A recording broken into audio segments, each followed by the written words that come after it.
नमस्कार, मेरा नाम अद्वैत कुमार निर्गुण है।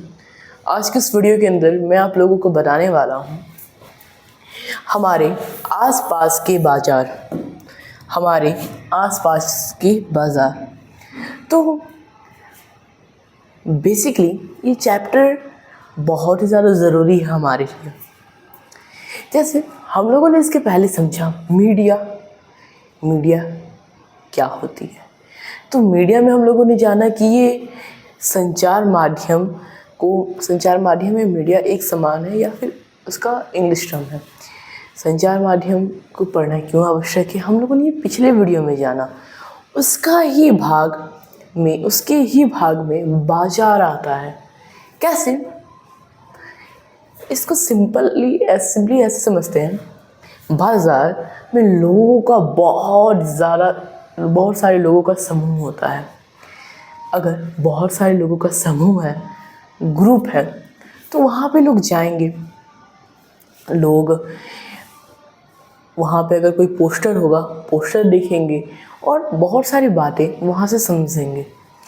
अगर मैं कोई भीड़ भाड़ वाले एरिया में एक पोस्टर लगा दूँ कि ये LXY का साबुन है, आप इससे लगाइए, आपका बॉडी कलर एकदम फेयर हो जाएगा या आपकी पर्सनालिटी इम्प्रूव होगी, तो लोग उसे देखेंगे, खरीदेंगे।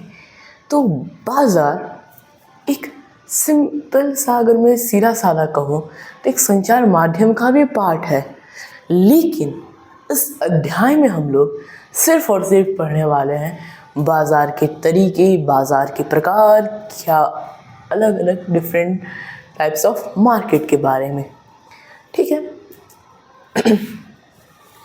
तो बाज़ार को हम लोग शुरू करते हैं। हमारे आसपास के बाज़ार चैप्टर का नाम है।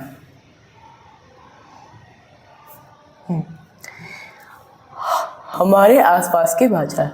हम बाज़ार जाते हैं और बाज़ार से बहुत सी चीज़ें खरीदते हैं, जैसे सब्जियां, साबुन, दंत मंजन, मसाले, ब्रेड, बिस्कुट, चावल, दाल, कपड़े, किताब, कॉपी आदि सामान। देखिए, हमारे घर में जो भी सामान है, चाहे वो एक छोटी से छोटी ब्रश या फिर माचिस की तीली से लेके बड़ा से बड़ा हमारा कार, मोटरसाइकिल या फिर कुछ भी हो, वो कहाँ से आ रहा है? एक मार्केट से। मार्केट अगर मैं बोलूँ आपको तो यानी बाज़ार, तो ये बहुत इम्पोर्टेंट चैप्टर है। ये क्लास 8 के भारतीय भवन बुक में एक बुक है, क्लास 8 भारतीय भवन में चैप्टर 8 पेज नंबर 86 में दिया हुआ है। एक चैप्टर है जिसको सिर्फ और सिर्फ उसका हेडिंग है बाजार। आई थिंक वो भी शायद सिविक्स ही है। तो उसमें भी बहुत कुछ बताया गया है, और फिर आप लोगों को उसे मस्ट पढ़ना चाहिए। तो हम बाज़ार जाते हैं तो उसमें हर वो सामान जो हमारे दैनिक जीवन में यूज़ होता है, इस्तेमाल करते हैं, वो सब कहाँ पे मिलता है? एक बाज़ार में। बाज़ार को अगर हम लोग अर्थशास्त्र के रूप से लें या फिर अगर एक सिंपल वर्ड में कहा जाए तो बाज़ार एक ऐसा एरिया है जहाँ पर लोग खरीदते हैं, बेचते हैं। जैसे आपने मैथ्स में CPSP, selling price, cost price, या फिर क्रय मूल्य, विक्रय मूल्य पढ़ा है। बस क्रय विक्रय, जहाँ पे खरीदा जाए बेचा जाए, खरीदा जाए बेचा जाए, वही स्थान को मार्केट कहते हैं। ठीक है, कहते हैं। इस अध्याय में हम बाजार के इन्हीं प्रकारों को समझने की कोशिश करेंगे, यह जानने की कोशिश करेंगे कि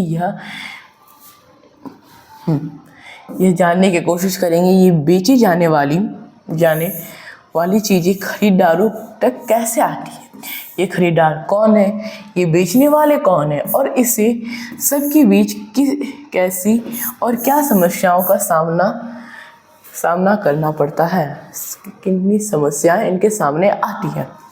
देखिए, अगर मैं इसे ऐसे कहूँ, एक सिंपल से एक स्टोरी समझते हैं, फिर एक सिंपल सा एग्जाम्पल समझते कह सकता हूँ मैं।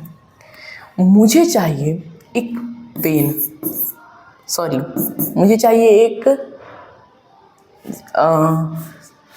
कपड़ा, क्लोथ चाहिए। क्लोथ के लिए मुझे कहाँ जाना पड़ेगा? दुकान में। दुकानदार कहाँ जाएगा? अपने से बड़े दुकानदार के पास।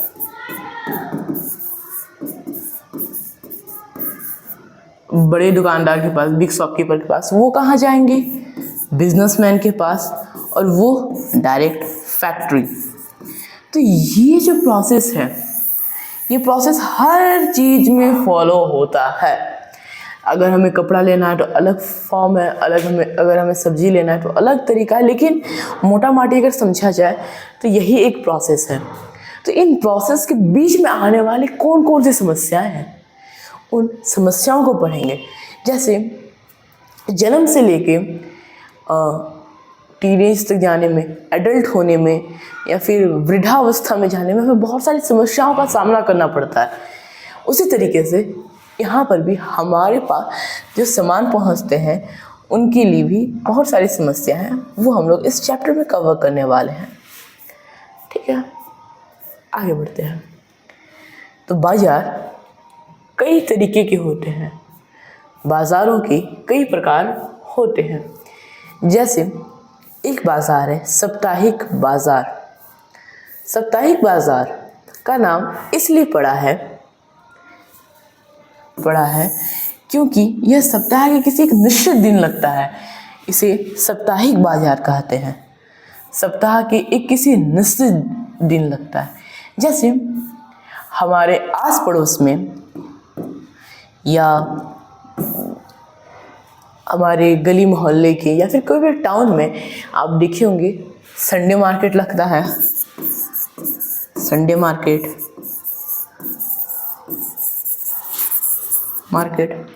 ठीक है।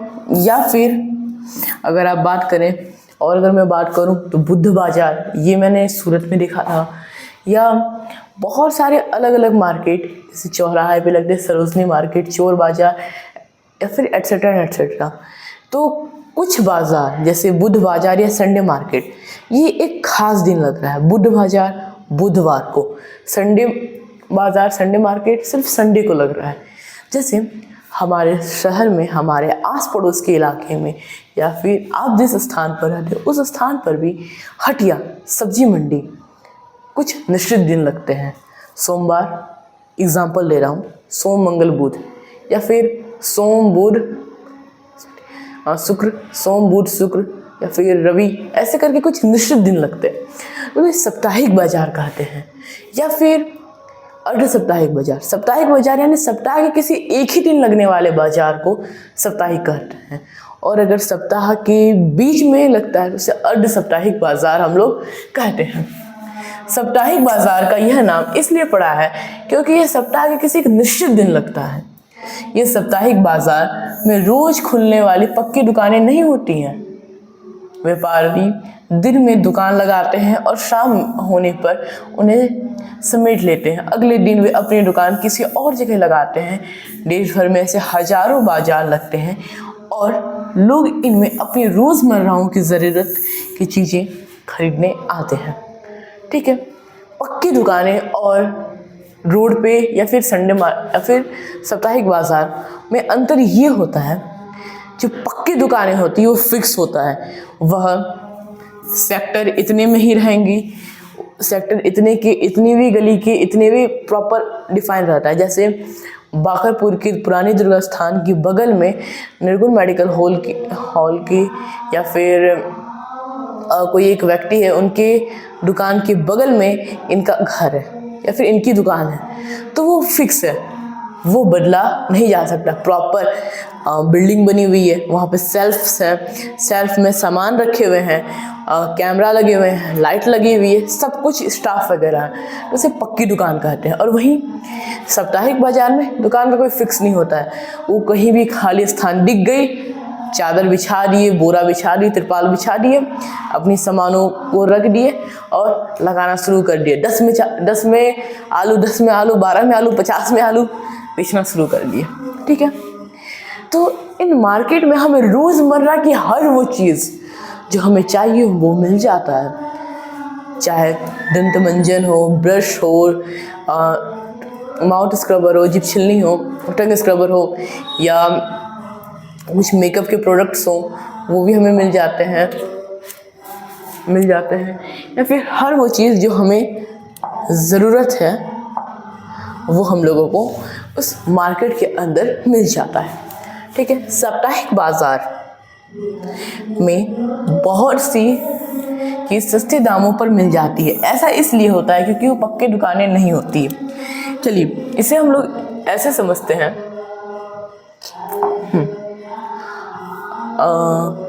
आपने अगर मेरी कुछ YouTube वीडियोस में देखा होगा, अद्वैत कुमार निर्गुण चैनल के एक वीडियोस है जिसमें कॉन्स्टिट्यूशन के बारे में बताया मैंने, या वर्ल्ड वार में ही। तो वर्ल्ड वार की सीरीज़ में मैंने आपको बताया है कि अमेरिका एक ऐसा देश है जहाँ पे सब कुछ प्राइवेट है। तो प्राइवेट है मीन कंपटीशन है, तो लोग अपनी क्वालिटी को बेटर करना चाहेंगे, क्वालिटी भी अच्छा रखेंगे, क्वांटिटी भी अच्छी रखेंगे, और कस्टमर को अपनी ओर अट्रैक्ट करने की हर वो चीज़ जो वो कर सकते हैं वो करेंगे। ठीक है, उसी तरीके से यहाँ पर एक दुकान ही नहीं होती है। अगर हमें सिर्फ और सिर्फ आलू चाहिए तो उस आलू के लिए भरी पड़ी है पूरी बाजार, 50 दुकान, 100 दुकान, 150 दुकान ऐसे लगी रहती है। या फिर अगर मैं लोकल में बात करूँ तो मिनिमम 20 दुकान लगती है, मिनिमम, सिर्फ और सिर्फ एक सब्जी की। तो वहाँ पे मेरा मतलब है, अगर 20 दुकानें लगी हैं तो 20 दुकानों के अंदर ये कंपटीशन है कि हर 19 दुकान वाला मेरा कॉम्पिटिटर है। तो हम लोग उससे अच्छे दाम में, अच्छी क्वालिटी में, अच्छा सब कुछ बेचेंगे। बस इसलिए अच्छा दाम मीन्स सस्ता दाम। हम लोगों को अच्छा दाम क्या लगता है? सस्ता दाम, ना कि महंगा दाम। अगर आलू 10 रुपये किलो है, ओके, अगर कल कोई एक दुकानदार 10,000 रुपये किलो बेचना शुरू कर दे, एक एग्जाम्पल दे रहा हूँ, हालांकि ऐसा नहीं होता है, एग्जाम्पल दे रहा हूँ, 10,000 रुपये किलो बेचना शुरू कर दे, कोई उसी के पास जाएगा? नहीं जाएगा। क्यों? क्योंकि वो दाम अच्छा नहीं दे रहा है, सस्ते दामों पर मिल जाती है। ऐसा इसलिए क्योंकि वो पक्की दुकानें होती हैं, उन्हें अपनी दुकानों की कई तरीके के खर्च जोड़ना होता है। उन्हें दुकानों का किराया, बिजली का बिल, सरकार का शुल्क आदि देना पड़ता है। इन दुकानों पर काम करने वाले कर्मचारियों की तनख्वाह भी इन्हीं खर्चों में जोड़नी होती है। ठीक है, तो जैसा कि खुर्शीद सर ने बताया कि इन दुकानों के अंदर क्या होता है, बेसिकली ये दुकान है, दुकान के अंदर बिजली है, बिजली के अलावा उनके अंदर एम्प्लॉयज़ लगे हुए हैं, एम्प्लॉयज़ को उन्हें तनख्वाह देनी है। अगर एम्प्लॉयज़ को तनख्वाह देंगे, बिजली का भाड़ा देंगे, नगर निगम वालों को पैसे देंगे, या अगर वो किराए पे ली है तो किराए के पैसे देंगे, सामान को फैक्ट्री से या फिर कोई बड़े दुकानदार से अपने दुकान पे लाए हैं उसका किराया जोड़ेंगे, अपनी मजदूरी जोड़ेंगे। जहाँ पर आलू 10 रुपये किलो बिक रहा है वहाँ पे वो 5 रुपये और बिकेगा, वो हो जाएगा 15 रुपये किलो। ठीक है, आगे बढ़ते हैं। इन साप्ताहिक बाजार में बेचे जाने वाली चीज़ों को दुकानदार अपने घरों में ही जमा कर के रखते हैं। ठीक है, अब जो रोड पे लगाए हैं, अब रोड पे तो फिक्स है नहीं, इसलिए क्या करते हैं, वो थोड़ा सा सामान है वो तो घर के किसी भी एक छोटे से कमरे में इजीली एडजस्ट हो जाएंगे, वहाँ पे घुसा देते हैं तो उनका बिजली का बिल कम हो जाता है। एम्प्लॉय खादगी आदमी होते हैं, दुकानदार या फिर उनकी बहन, उनकी माँ, उनकी पत्नी या फिर उनके बच्चे भी कितनी बार बैठते हैं दुकान पे, अक्सर इनकी सहायता करते हैं, जिससे इन्हें अलग अलग, दुकानदार के घर लोग अक्सर इनकी सहायता करते हैं, जिससे इन्हें अलग से कर्मचारी नहीं रखने पड़ते हैं। ओके, अब घर के आदमी अगर आपके हाथ बटाएंगे तो काम इजी हो जाएगा, सरल हो जाएगा। जैसे सरकार को, इंडिया की गवर्नमेंट को पूरा देश चलाना, इंडिया की गवर्नमेंट या फिर कोई एक व्यक्ति जो सत्ता पर अभी बैठे हुए हैं वह पूरा देश नहीं चला सकते हैं अकेले। इसलिए उन्होंने अपने 3 विंग्स बनाए, एक राज्य सरकार, केंद्र सरकार, स्थानीय सरकार, और उन तीनों विंग्स की मदद से काम करते हैं। उसी तरीके से यहाँ पर हाँ, अलग अलग कर्मचारी नहीं रखने पड़ते। जब घर के ही लोग आ गए तो बाहर से लोगों को बुलाने की आवश्यकता नहीं पड़ी। या फिर आप फ्रीडम के टाइम पे देख लीजिए, आज़ादी का जो समय था, वहाँ पे अंग्रेज के जो आदमी थे वो मैक्सिमम इंडियंस थे। तो जब अंदर के ही आदमी, घर के ही आदमी मिल जाएंगे तो बाहर के आदमी की आवश्यकता नहीं पड़ेगी। ठीक है। साप्ताहिक बाजार में एक ही तरह के सामान के लिए कई दुकानें होती हैं, इससे उनमें आपस में प्रतियोगिता, मैंने भी आपको बताया, कंपटीशन भी होता है। यदि एक दुकानदार किसी वस्तु के लिए अधिक कीमत मांगता है,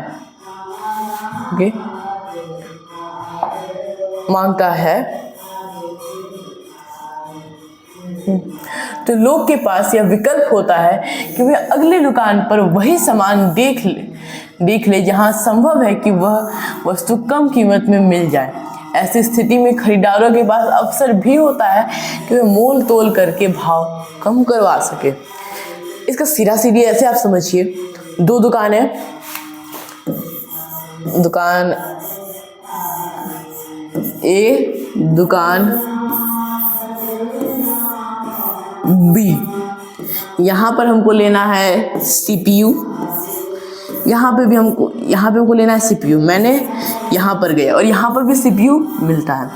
इसने बोला आपकी जो रिक्वायरमेंट है, आपका जो रिक्वायरमेंट, आप वो रिक्वायरमेंट बताइए। इसने बताया कि मुझे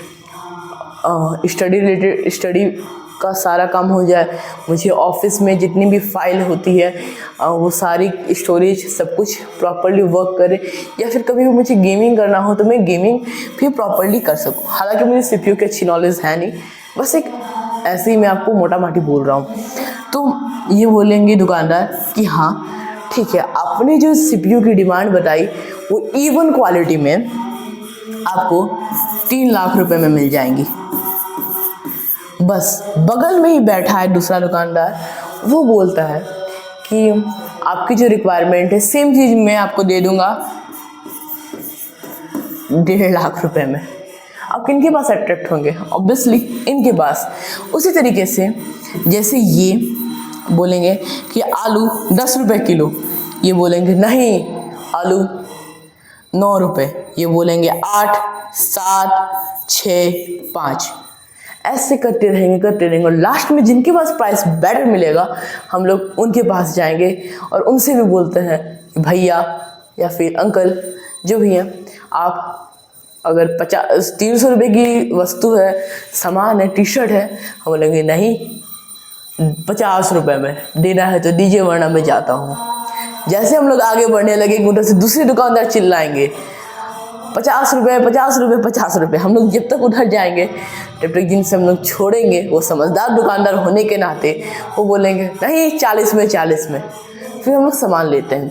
कि मोल मोलाई, बार्गेन, तोल भाव, ये सब करवाना हम लोगों को सिर्फ और सिर्फ संभव है किस मार्केट में? साप्ताहिक बाजार या लोकल मार्केट में। यही अगर आप गुची में चले जाइए, अरमानी में चले जाइए या कोई भी लग्जरी ब्रांड में आप चले जाए और वहाँ पे जाने के बाद ज़ारा वगैरह में आप क्या कह सकते हैं कि आप मुझे 10,000 रुपये, 10 रुपये कम दीजिए। इवन दोस्त आप एक कोई भी शॉपिंग कॉम्प्लेक्स में भी आप जाके ये बात नहीं बोल सकते कि हाँ आपका जो रेट है 800, मुझे 800 नहीं मुझे 600 में चाहिए, या फिर 800 में तो आप 799 में भी नहीं ले सकते हैं, आप नहीं करवाएंगे। ठीक है, आगे बढ़ते हैं। साप्ताहिक बाजार का एक फ़ायदा ये भी होता है कि ज़रूरत का सामान एक ही जगह पर मिल जाता है। अब ज़रूरत की क्या सामान है? सुबह सोकर उठे, ब्रश किए, ब्रश करने के लिए टूथपेस्ट, टंग स्क्रबर, तीनों चीज़ चाहिए। उसके बाद वॉशरूम गए, वॉशरूम से आने के बाद आप नहाए तो नहाने के लिए आपको कपड़े चाहिए, टॉवल चाहिए, फिश टॉवल चाहिए और एक बॉडी टॉवल चाहिए, फिर साबुन चाहिए। अगर आप ज़्यादा कुछ करते हैं शैम्पू, फेस वॉश चाहिए। उसके बाद आपको निकलेंगे, बैकपैक कर पढ़ने बैठेंगे, पढ़ने के लिए आपको किताब, कॉपी, कलम वो सब चाहिए। स्लीपर्स चाहिए, कपड़े आप पहनेंगे, कपड़े को अलावा अगर बेल्ट लगाना है तो बेल्ट चाहिए। एसेसरीज चाहिए आपको। उसके अलावा आप अगर स्कूल साइकिल से जाकर साइकिल चाहिए या बैग चाहिए, हर वो चीज़ जो आपको चाहिए वो सब कहाँ मिलेगा? इन बाज़ारों पर। तो बाज़ार में हर वो ज़रूरत की बेसिक नीड्स हमें इन बाज़ारों में ही फुलफ़िल हो जाती है। ठीक है, अब आगे बढ़ते हैं। तो यहाँ सामान में विविधता विकल्प होते हैं। ठीक है, आगे बढ़ते हैं। जैसे सब्जियाँ, कपड़े, किराने के सामान से लेकर बर्तन तक की सभी चीज़ उपलब्ध होते हैं। अलग अलग तरह के सामान के लिए अलग अलग क्षेत्रों में जाने की ज़रूरत भी नहीं होती है। अच्छा, मैं आपको एक पॉइंट बताना भूल गया कि कीमत हम लोग कम ज़्यादा ये सीन हम लोग का रहता है। ठीक है,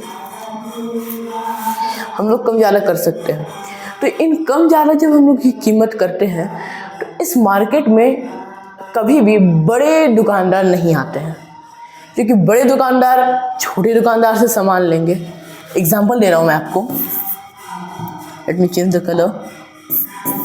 ये दो दुकानदार, चलिए ठीक है, एक ब्लू एंड ब्लैक और एक पूरा ब्लैक उसका कपड़ा है। ठीक है, ये एक बड़ा व्यापारी है और ये एक फार्मर है। इसने आलू उपजाया, सॉरी आलू नहीं रखता मैं, इस बार इसने भिंडी उपजाई। ठीक है, भिंडी उगाने के बाद बड़ा दुकानदार इससे खरीदा, और बड़ा दुकानदार अगर साप्ताहिक बाजार में जाकर बड़ी सी दुकान लगा लेगा, मतलब ज़मीन पे, और बेचना शुरू कर देगा। इससे खरीदा 10 रुपये में किसान से और अपने बेच रहा है 15 रुपये में। किसान को तो ऑल डोज 10 रुपये में भी फायदे हो रहे हैं, तो वो क्यों नहीं जाएगा साप्ताहिक बाजार में और वहाँ पे जाकर वो बेचना शुरू कर देगा। वो इनके बजट में भी होता है। ठीक है, इसलिए वो लोग कभी इसमें एंट्री नहीं लेते हैं। और जो बड़े व्यापारी होते हैं वो कॉम्प्लेक्स में रहते हैं, और कॉम्प्लेक्स में छोटे व्यापारी या फिर सड़क वाले लोग कभी नहीं जा सकते हैं, मतलब दुकान नहीं खोल सकते हैं वहाँ पर। ठीक है, आगे बढ़ते हैं। हाँ, अलग अलग तरह के सामान के लिए अलग अलग क्षेत्रों में जाना ये ज़रूरत भी नहीं होती है। लोग अक्सर उन बाज़ारों में जाना पसंद करते हैं जहाँ सामान की विविधता विकल्प उपलब्ध हों। ठीक है, विविध विकल्प उपलब्ध हो। जैसे मुझे आलू लेना है, आलू नहीं, मुझे टमाटर लेना है। एक दुकान में पूरे के पूरे लाल टमाटर रखे हुए हैं, एकदम लाल लाल रसीले टमाटर। एक दुकान पे हरे और लाल टमाटर है, तीसरी दुकान में हरे और थोड़े से येलोइश कलर में और लाल, ये तीनों का थोड़ा सा मिक्सचर है वो है। और एक दुकान में प्योर रेड टमाटर है, लाल टमाटर है। ठीक है, बस तो अलग अलग तरीके में हमें एक ही स्थान पे इनकी वैरायटी मिल जाती है। मोहल्ले की दुकान, मोहल्ले की दुकान, ये मोहल्ले की दुकान आप ऐसे समझ सकते हैं, 1 मिनट बस। मोहल्ले की दुकान जो होती है, दुकानें, ये साप्ताहिक बाजार से बिल्कुल अलग होती है। हम अगर नॉर्मल पीपल की बात करें, हम जैसे लोगों के लिए, तो ये मोहल्ले की दुकान बहुत ही ज़्यादा फायदेमंद है। क्यों? हमने, हाँ यहाँ पर तो स्टोरी दी हुई है। ठीक है, यहाँ पे इस स्टोरी को पढ़ते हैं, उसके बाद मैं इसे डिस्क्राइब कर दूंगा। सुजाता और कविता एक दिन अपने मोहल्ले की दुकान से किराने के कुछ सामान खरीदने पहुंचती। वे इस दुकान पर अक्सर खरीदारी के लिए आती हैं। आज यह भीड़ थी। दुकान के मालकिन 2 सहायिका की मदद से दुकान का काम संभाल रही थी। जब सुजाता और कविता दुकान के अंदर पहुंचती है तो सुजाता ने दुकान मालकिन को ज़रूरत के सामान की सूची बोलकर लिखवा दी। वे इनकी सूची के अनुसार सामान तोलने और पैक करवाने के लिए अपने कर्मचारियों को निर्देश देने लगे। इस बीच कविता चारों तरफ नज़र दौड़ाती रही। 1 सेकेंड, हाँ, दौड़ाती रही।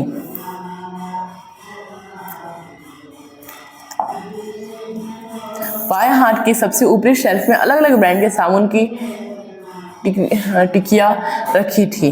दूसरी शेल्फ में दंतमंजन पाउडर, शैम्पू ये सब रखे हुए थे। ठीक है, अलग अलग ब्रांड के, अलग अलग रंगों के सजाए हुए, जिससे मन अट्रैक्ट हो रहा था। फर्श पर कुछ बारे पड़े हुए थे। सारा सामान तोलने और बांधने में करीब 20 मिनट लग गए। फिर सुजाता ने अपनी नोटबुक सामने कर दी। दुकान मालकिन ने नोटबुक में 3000 की संख्या दर्ज कर दी, वापसी कर दी। उसने अपने रजिस्टर में भी यह संख्या लिख कर रख ली। सुजाता अपने भारी थैले लेकर बाहर निकली। अगले महीने के पहले हफ्ते में उसके घर से दुकान का हिसाब चुका दिए जाएंगे। ठीक है, सिंपली ऐसा समझते हैं, इसे ना ज़्यादा कॉम्प्लिकेटेड करके। मोहल्ले की दुकान और साप्ताहिक बाजार, सिंपली अगर समझूं, ये मोहल्ले की दुकान उधार के लिए भगवान स्वरूप है। मतलब डायरेक्ट नहीं पर इनडायरेक्ट रूप से समझ सकते हैं। जैसे मोहल्ले की दुकान में हम बोलते हैं क्या कि अंकल मुझे 10 रुपये का लेस दे दीजिए। बोले ले जाओ बेटा। बोलते मेरे पास पैसा नहीं। बोलते कभी और दे जाना, क्योंकि उन्हें मालूम है कि ये इस गली में रहता है, इस गली के इसके पापा का नाम XYZ है और इसकी मम्मी का नाम LNOP है। ठीक है, इसके दादा का नाम QRST है। तो सब कुछ मालूम रहता है, इसलिए हम लोग उन्हें उधार दे देते हैं, उनका घर भी देखे रहते हैं। लेकिन साप्ताहिक बाजार में उनको उधार कभी नहीं मिलेगा, क्योंकि उनको मालूम ही नहीं रहता है कि ये किनका बेटा है, किनकी बेटी है, किनके घर से है। ठीक है, आगे की ओर बढ़ते हैं। हमने देखा कि साप्ताहिक बाजार में हम कई तरह के सामान उपलब्ध करवाते हैं। बहरहाल हम अन्य तरह के बाजारों से भी सामान खरीदते हैं। ऐसी बहुत सी दुकानें हमारे मोहल्ले में भी होती है जो हमें कई तरीके की सेवाएं और सामान उपलब्ध करवाती हैं। हम पास की डेयरी से दूध, किराना व्यापारी से तेल मसाले व अन्य खाद्य पदार्थ तथा स्टेशनरी की व्यापारी से कागज कलम या फिर दवाइयों की दुकान से दवाई भी खरीद सकते हैं। इसी तरह की दुकान अक्सर पक्की और स्थायी होती है, जबकि सड़क किनारे, फुटपाथ पर सब्जियों की कुछ छोटे दुकानदार, फल विक्रेता और कुछ गाड़ी मैकेनिक आदि भी दिखाई देते हैं। तो इसमें बेसिकली बताया गया है कि मोहल्ले की दुकान जैसे साप्ताहिक बाजार में हमें हर वो ज़रूरत की सामान सब कुछ अवेलेबल होता है। ओके, लेकिन मोहल्ले की दुकानों में सब कुछ अवेलेबल होता है, लेकिन अलग अलग कैटेगरी बन जाती है। ये किराने की दुकान, यहाँ पे सिर्फ किराने का ही मिलेगा, या फिर उसमें कुछ थोड़ी बहुत वैराइटीज़ आ जाती हैं।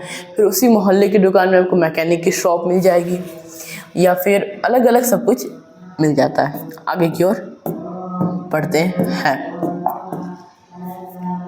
पड़ोस की दुकानें का कई अर्थों में बहुत उपयोग होती हैं। हमारे घरों के करीब तो वे होती ही हैं, और हमें सप्ताह के किसी भी दिन और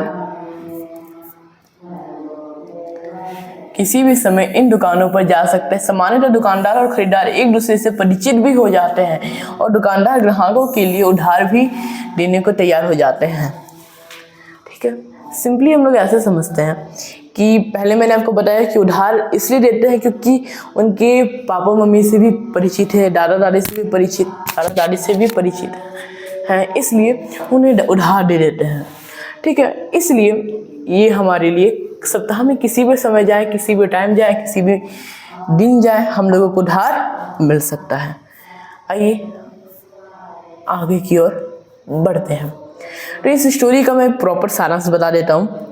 इस स्टोरी में 2 लड़की होती है, अंजलि और सुजाता।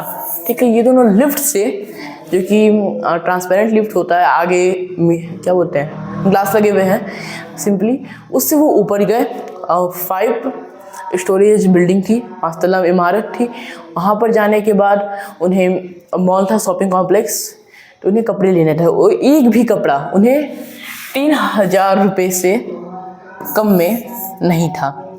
इसलिए उसमें एक लड़की बोलती है कि चलो मैं तुम्हें इससे बढ़िया दाम में, बढ़िया क्वालिटी में, कम प्राइस में तुम्हें मैं सामान खरीदा देती हूँ।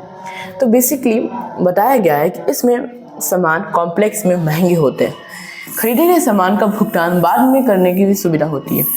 ठीक है, सुजाता के उदाहरण में हमने देखा। तो हम लोगों ने, जब दुकानदार हम लोगों से परिचित है, हमें उधार दे दिया, हम लोग इसे बाद में भी पैसा दे सकते हैं। मान लीजिए अचानक हमारे घर में गेस्ट आ जाए, अतिथि आ जाए, तो अतिथि आएंगे, गेस्ट आएंगे, बैठेंगे, हम लोगों को चाहिए कोक या फिर कोई भी सॉफ्ट ड्रिंक, चनाचूर, बिस्किट या रसगुल्ले, कोई भी मिठाई। चाय बनाने के लिए अगर चाय पत्ती ख़त्म हो गई है, चीनी ख़त्म हो गई है, इलायची ख़त्म हो गया, अदरक ख़त्म हो गया, हाँ, चाय छकना टूट गया, तो हम लोग कोई भी पड़ोस की मार्केट में जाते हैं जो मोहल्ले की होती है, वहाँ से ये सामान लेते हैं, बोलते हैं कि अंकल मैं आपको बाद में दे जाऊँगा, बस हम लोग ले आते हैं। आपने ध्यान दिया होगा कि हमारे पड़ोस में भी कई तरह के दुकानदार होते हैं। कुछ तो पक्की दुकान वाले होते हैं और कुछ सड़क किनारे दुकान सजाकर सामान बेचते हैं। तो हमारे मोहल्ले में भी दो दुकान हो जाएंगे, एक जो प्रॉपरली बेचते हैं दुकान में और दूसरे सड़क किनारे बेचते हैं, लेकिन उनका फिक्स होता है हाँ कि वो यहाँ पर बेचेंगे। दूसरा शॉपिंग कॉम्प्लेक्स और मॉल। ठीक है, इस प्रकार हमने दो प्रकार के बाज़ारों को देखा, पहले साप्ताहिक बाज़ार और दूसरा पड़ोस की दुकान का बाज़ार। ये दो दुकान हम लोगों ने कवर किया। शहरों में कुछ अन्य प्रकार के बाज़ार भी होते हैं जहाँ एक साथ कई तरह की दुकानें होती हैं। इन्हें लोग शॉपिंग कॉम्प्लेक्स के नाम से भी जानते हैं। शॉपिंग कॉम्प्लेक्स क्यों बनाया गया? क्योंकि ज़मीन कम है। अगर कोई जगह है उसमें पॉपुलेशन एकदम एक्सट्रीमली वाइड है, बहुत ही ज़्यादा है, करोड़ों की पॉपुलेशन है, ठीक है, तो वहाँ पे लोग क्या करते हैं, बिल्डिंग बनाते हैं। जैसे मैं अगर बात करूँ दुर्गापुर की, मुंगेर में भी नहीं है, कलकत्ता की, दिल्ली की, मुंबई की, चेन्नई की, या फिर कोई भी मेट्रो सिटी में, मेट्रो टाउन में, या फिर कोई भी एक बड़े शहर में आपको कॉम्प्लेक्स या फिर फ्लैट आपको मिलेंगे, एक बिल्डिंग होती है जिनके अंदर बहुत सारे फ्लैट होते हैं। उनके अंदर एक ही स्थान के अंदर कम से कम 150 से 200 लोगों का परिवार आ जाता है। एक बड़ी ऊंची इमारत बन गई, आराम से लोग आ गए, बस। और वहीं अगर उतना ही ज़मीन अगर एक व्यक्ति का होता तो वहाँ पे सिर्फ एक ही व्यक्ति आते हैं, इसलिए कॉम्प्लेक्स बनाया गया।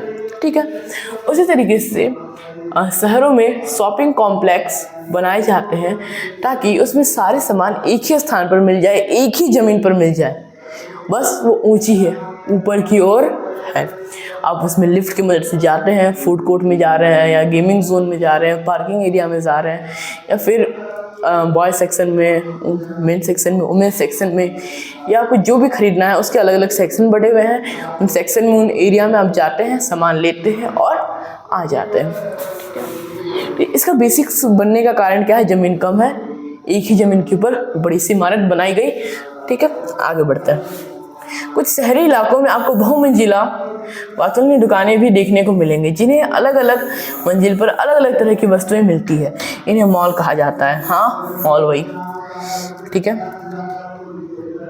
आई थिंक आप लोग मॉल सभी कुछ जानते होंगे, लेकिन ऐसे बस मैं बोल रहा हूँ, ये मॉल है। इस मॉल के अंदर 1 2 3 4 5 और एक ये बेसमेंट। इस बेसमेंट के अंदर कार पार्किंग, ठीक है, कार पार्किंग। यहाँ पर आपको सिक्योरिटी मिल जाएगी, गार्ड्स मिलेंगे, कैश काउंटर होगा, बिलिंग काउंटर होगा। उसके अलावा कोई भी सामान जो छोटे मोटे होंगे 150-300 रुपये की अंदर वाले, या मे भी हो सकता है एक्सपेंसिव हो, अगर ऊपर वाले फ्लोर में आपको बॉयज सेक्शन है, सॉरी या फिर मेंस सेक्शन है। यहाँ पे मेंस के या फिर लोगों के आपको प्रॉपर कपड़े मिल जाएंगे, T shirt, shirt, polo T shirt, jeans, baggy pants या trousers, coat, 3 piece, 2 piece, sherwani, suit.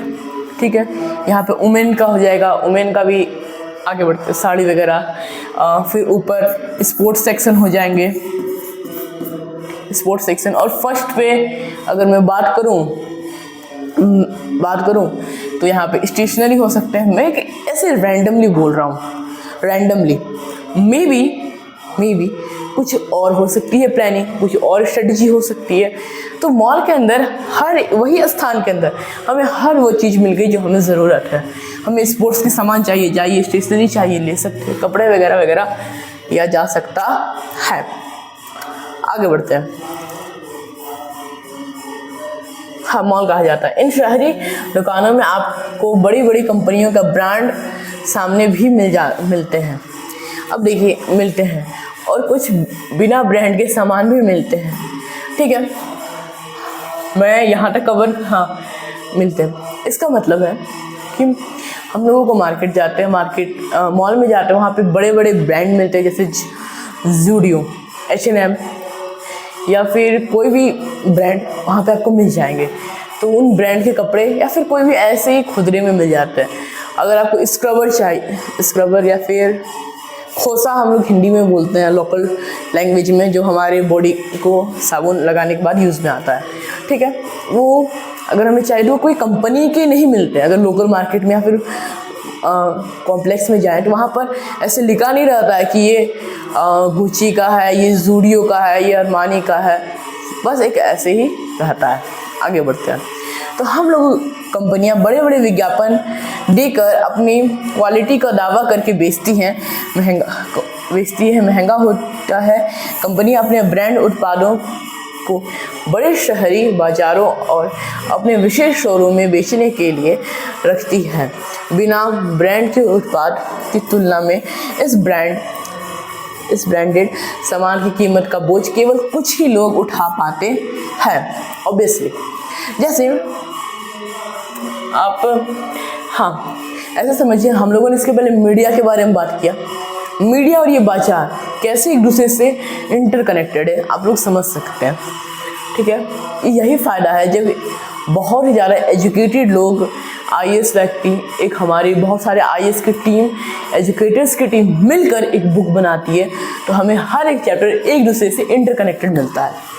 ठीक है, तो यहाँ पर लोग यहाँ पर कोई भी बड़े वो लोग विज्ञापन चलाते हैं। जैसे ये XYZ साबुन है, इस साबुन को लगाने से आपकी पर्सनालिटी इम्प्रूव होगी, आउटर पर्सनालिटी इम्प्रूव होगी और लोग आपसे अट्रैक्ट होंगे। सिंपल, लोग इसे देख के वाह वाह करेंगे और एक दिन खरीद लेंगे। खरीदने के बाद मे भी उनकी पर्सनालिटी डिक्रीज होगी, लेकिन फिर भी वो बोलेंगे कि हाँ, ये अच्छी है। और अगर मैं बात करूँ ब्रांडेड सामान की कीमत का बोझ केवल कुछ ही लोग उठा पाते हैं, तो ऐसा सीधा साधा उत्तर है, वे है, मेथड है कि अगर मैं बात करूँ ज़ारा का आपको एक चश्मा या फिर एक कुछ भी आपको नॉर्मली आपको 10,000 20,000 से ऊपर की चीज़ मिलती है। इवन दोज अगर आपको परफ्यूम चाहिए तो 30 ml 20 ml के परफ्यूम आपको 10,000 20,000 हज़ार के मिलेंगे। तो उसका बोझ उठाना सिर्फ सबके बस की बात नहीं होती। कुछ खास, कुछ शक्तिशाली मीन्स आर्थिक रूप से आर्थिक वे से संपूर्ण होने चाहिए, वही इसे उठा पाते हैं, सामान खरीद पाते हैं। आज के इस वीडियो के अंदर इतना ही। अगले वीडियो के अंदर मैं आप लोगों को आगे की ओर बताऊंगा और चैप्टर फिनिश कर डालूंगा नेक्स्ट वीडियो में। तब तक के लिए धन्यवाद।